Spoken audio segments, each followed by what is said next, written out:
de conocimiento común que la primera persona en ir al espacio fue Yuri Gagarin, un ruso que ascendió durante la era soviética y se convirtió en una de las personas más famosas de la historia. Acordémonos que astronauta es un término empleado comúnmente por la NASA, pero los soviéticos en su programa espacial llaman a sus hombres cosmonautas.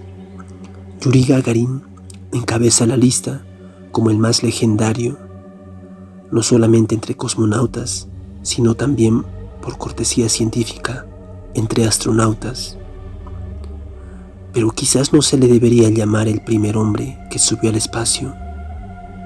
Quizás se le debería llamar el primer hombre que subió y regresó con vida. La era soviética esconde muchos pecados abominables. El comunismo ruso fue un sistema sanguinario y totalitarista.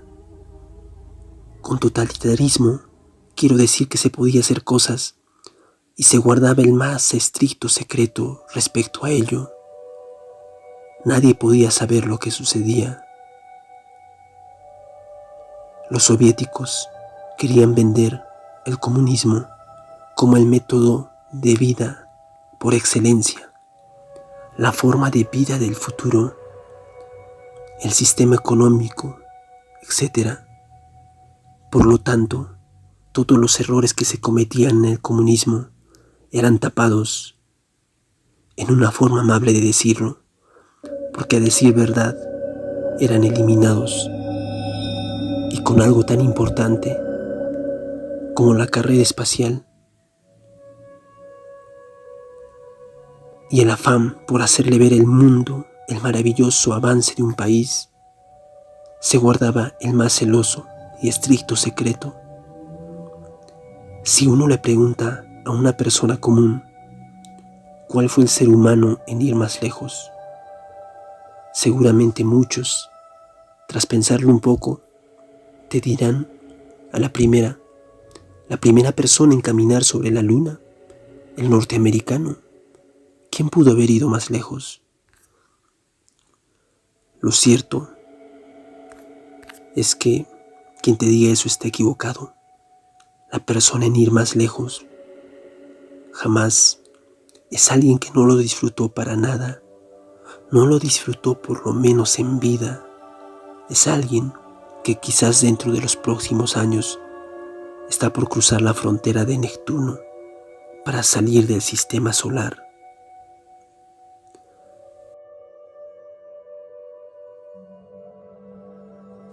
Había una familia al norte de Italia donde había dos hermanos que eran radioaficionados.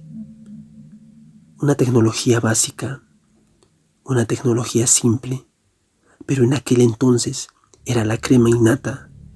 Todo el mundo la utilizaba. Y cuando me refiero a todo el mundo, eran personas como también gobiernos.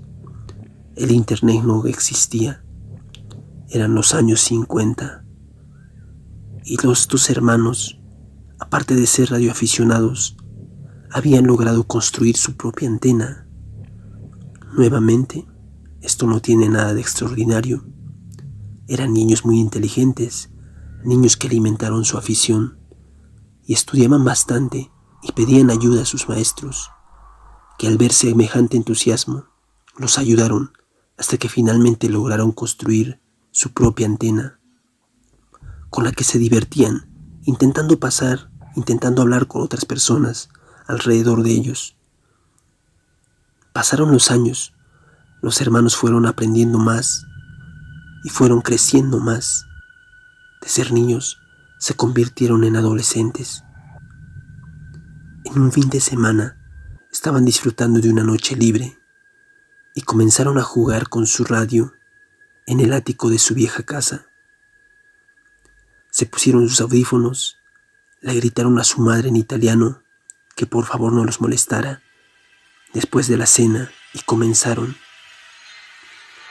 Pero, poco a poco, el risueño y tierno rostro de ambos adolescentes se convirtió en una llorosa cara de horror, en un rostro de tragedia, de miedo. Ambos guardaron silencio absoluto al escuchar los gritos.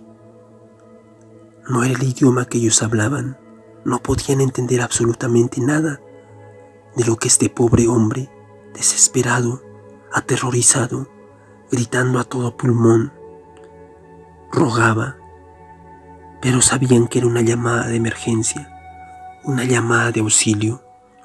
Era alguien pidiendo ayuda, era alguien que incluso estaba llorando. Ellos se quedaron fríos y les tomó mucho trabajo girar la cabeza para verse las caras. Aún así, la transmisión duró más de 30 minutos y cada vez se hacía más tétrica y cada vez se hacía más horrible porque la voz de este pobre hombre era cada vez más tenue. Se estaba perdiendo la señal. Se estaba perdiendo la señal y el hombre jadeaba, perdía el aliento. Los chicos tuvieron a bien grabar la mayor parte de la conversación, o por lo menos la mayor parte del diálogo de este pobre hombre. Tenían mucho miedo, que casi se quedaron congelados, pero grabaron una buena parte.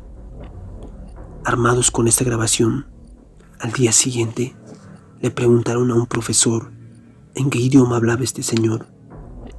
El profesor escuchó y les dijo que no tenía idea, pero que él podía contactar a otro profesor, un hombre ya muy anciano, que quizás pudiera saber.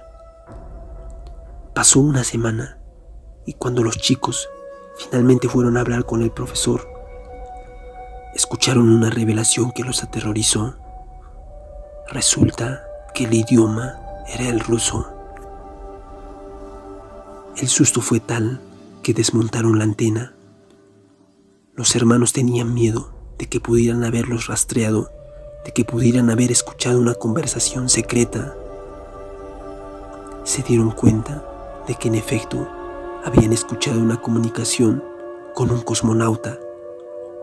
La radio de los chicos fue lo suficientemente potente para que la señal, el rayo de la señal que estaba allá arriba, captara la conversación del hombre en su cápsula.